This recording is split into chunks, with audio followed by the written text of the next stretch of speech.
Hey guys, today I want to do a quick review of the iJoy Quad Maxo 315 watt box mod. This is a beautiful looking device. I have the blue one here. It has an almost watercolor drizzle look to it, which sets it apart and makes it unique in its design. It comes in red, black and yellow as well. The height of the mod is 89mm. The width at its widest point is 41mm, and the length of it is 64mm. In the box they include a user manual and a warranty card, a USB cable and 6 stickers to replace the side paneling grip. This is an awesome feature to allow you to customize the mod further with your tank. The stickers that come with the device for the customization all have the same sort of feeling to them, barring the one that looks like cork. The cork actually feels like cork. All the rest have this sort of zigzaggy pattern to them, and they do have a lot of grip to them as well. The mod goes up to 315 watts as the name describes, such as the Relo RX 300 and the Smok GX 350, and these mods seem to be iJoy's direct competitor for the Maxo. But to be perfectly honest, I'll never vape it that high, which means the battery life will last for a long time, but having that feature is still cool nonetheless. This mod has 4 power modes: nickel, titanium, stainless steel and wattage power mode. It also has an extra feature of custom mode. This uses normal wattage mode, but it allows you to set your wattages over the space of 10 seconds. For example, I could start my vape at 70 watts and increase it slightly and then drop down to 20 watts at the end of my vape. I think it's a cool feature, but I personally don't use it. I much prefer to just use normal wattage mode and hold the button down until I'm satisfied with my vape. The screen also allows you to flip it over, so if you're left-handed you can use it with your left hand quite easily as well. This mod will set you back about $86.99 from Heaven Gifts. Or if you go over to the iJoy website, you can pick up the mod for $82.99 US. The mod is compatible with any coils that can go down to 0.06 ohms, which is very low. The Maxo uses an iWePow or an iWePow chipset, which is found in a few other mods too, like the Lux and the RDTA mod as well. It all seems pretty accurate with its ohm readings and wattage output and stuff like that. Something very cool about the device is you can also use it with 2 batteries. So if you put them in parallel like I show you here, then you can also turn the device on. In 2 battery mode you can also go up to 315 watts. I don't think I'm willing to try that because I don't know what it will do to the batteries. It might put a bit too much stress on them, but I'm not sure. Either way, I'm going to use the device as it was designed with 4 batteries.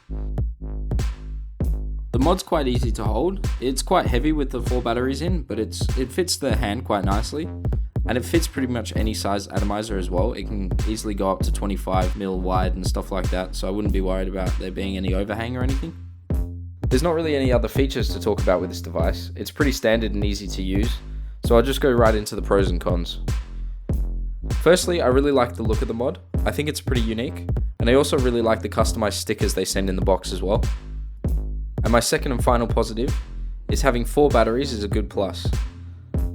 I can vape this for about 3 to 5 days without needing a charge, depending on how much I vape obviously, compared to something like the Relo 2.3 which I charge at least once a day.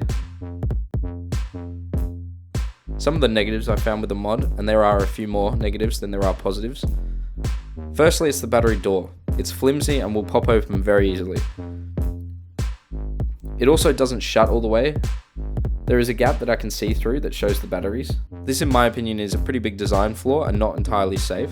I mean, say if you put your mod down on some water or something like that without realizing, it could easily get to the battery and short out the mod.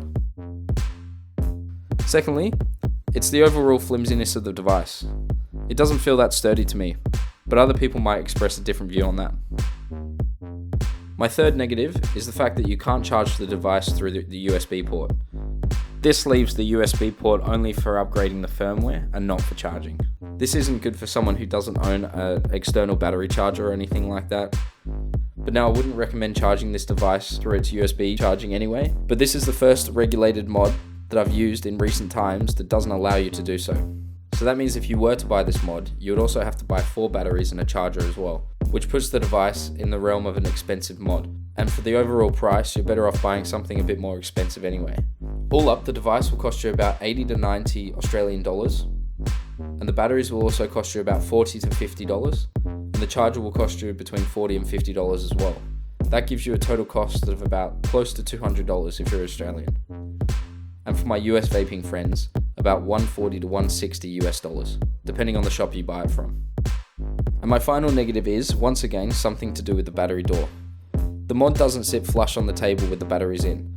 This will piss any OCD vapor off. Not only that, when you spend good money on something, you want it to be ergonomically perfect, and I don't think this device is at all. All up, would I recommend this product? To be honest, probably not. But don't get me wrong, it's a great looking mod, and the availability of 315 watts is a huge plus, but there are better options out there, like the RX 300. I hope you found this video helpful, guys, and please don't forget to like and subscribe for more content, and thanks for watching. Have a good one.